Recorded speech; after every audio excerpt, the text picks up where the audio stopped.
कहते हैं डायन अपना बदला 7 जन्म के बाद भी नहीं भूलती। एक बार जो डायन किसी का घर देख ले उसे छोड़ती नहीं।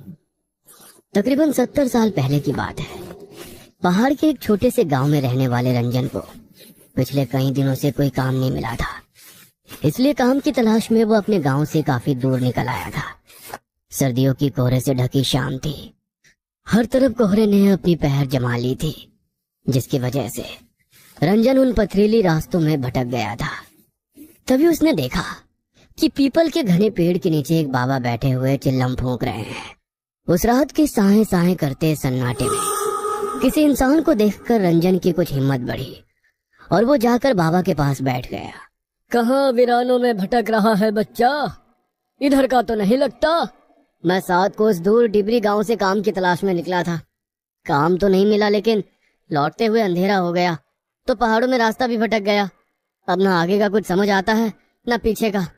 ऊपर से ये ठंड खून जमा रही है और डर और घबराहट से दिमाग काम नहीं कर रहा है बाबा। पहाड़ों में ऐसे दिन ढले वीरान रास्तों पर निकलना ठीक नहीं होता। तू ये जो नहर के साथ वाली पगडंडी है उसे पकड़ कर निकल जा। आगे एक गांव पड़ेगा, वहां जाकर मदद मांग लेना। और हाँ, अब रास्ते में रुककर इधर उधर मत देखना। रंजन को बाबा की बातें और उनकी वेशभूषा बहुत रहस्यमयी सी लग रही थी। बाबा के सर से लटकती लंबी जटाएं उनकी मुंह को ढके हुए थी। हाड़ कपाती ठंड में उनके शरीर पर नाम मात्र के कपड़े थे और आंखों में इतनी सुर्खी थी कि देखकर कोई भी डर जाए। ठंड से परेशान है बच्चा? ये ले, 2 कश भर ले, थोड़ी राहत मिल जाएगी। रंजन पहले से ही बहुत घबराया हुआ था। इस समय उसे बाबा की कही बातों को मानने के अलावा कोई और चारा नजर नहीं आ रहा था।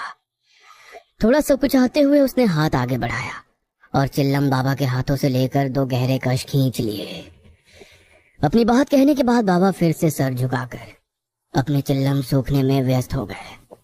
रंजन कुछ पल वहीं खड़ा रहा और फिर चुपचाप बाबा के बताए रास्ते पर आगे बढ़ने लगा। जैसे जैसे वो आगे बढ़ रहा था, पास के जंगल से आती जंगली जानवरों की हो की आवाज से उसके बदन में डर की झुरझुरी सी दौड़ रही थी। अचानक उसे अपने पीछे किसी के कदमों की पाँच चाप सुनाई पड़ने लगी। इतने सुनसान रास्ते में अचानक कौन मेरे पीछे पीछे चल रहा है? किंतु बाबा ने कहा था मुझे पीछे मुड़कर नहीं देखना है। क्या करूं, कुछ समझ में नहीं आ रहा। रंजन अभी कुछ समझ पाता कि उसे अपना नाम सुनाई दिया। रंजन, रंजन, इतनी जल्दी मेरी आवाज भूल गया? अपना नाम सुनकर रंजन ने चौंक कर पीछे मुड़कर देखा तो उसे अपने ठीक पीछे वही बाबा दिखाई देते हैं। आओ, मैं तुम्हें ये रास्ता पार करा देता हूँ। तुम्हें डर लग रहा था ना? बोलो, कहाँ तक जाओगे? लेकिन अचानक से बाबा यहाँ कैसे आ पहुंचे और उन्हें कैसे पता मुझे डर लग रहा है? लगता है तुझे मेरी मदद की जरूरत नहीं। नहीं, ऐसी बात नहीं है। बस मेरा कोई ठिकाना नहीं बाबा। काम की तलाश में निकला था। रात में किसी गांव में डेरा लगा लूंगा, सुबह फिर काम ढूंढने निकलूंगा। इस रास्ते से दाएं घूम जाना, आगे एक जंगल दिखाई देगा। वहां पर एक बूढ़ी रहती है, किसी विश्वास के आदमी को ढूंढ रही है जो उसके बंगले की मरम्मत कर दे। बदले में तुम्हें अच्छे रकम दे देगी, लेकिन उसकी एक शर्त है कि बस अपने काम से काम रखना होगा। घर में किसी सामान को हाथ नहीं लगाना है और बूढ़ी से कोई सवाल भी नहीं करना है। एक और बात का ख्याल रखना, बूढ़ी औरत के पीछे जाने की गलती कभी ना करना। मुझे बस काम मिल जाए, इसके अलावा मुझे उस बूढ़ी से कोई मतलब नहीं। आपका बहुत बहुत धन्यवाद बाबा। लेकिन इतनी रात गए, क्या वहाँ जाना सही रहेगा? तुम जाओ, वो बुढ़िया रातों को सोती नहीं है। तुम्हें वो तुम्हारा इंतजार करती मिलेगी। रंजन को बाबा और उनकी बातें अब भी और रहस्यमय लग रही थी, लेकिन इस समय उसके पास ना तो रात गुजारने का कोई साधन था, ना काम का ठिकाना। काम के लालच में वो बाबा के बताए सुनसान रास्ते की ओर मुड़ गया।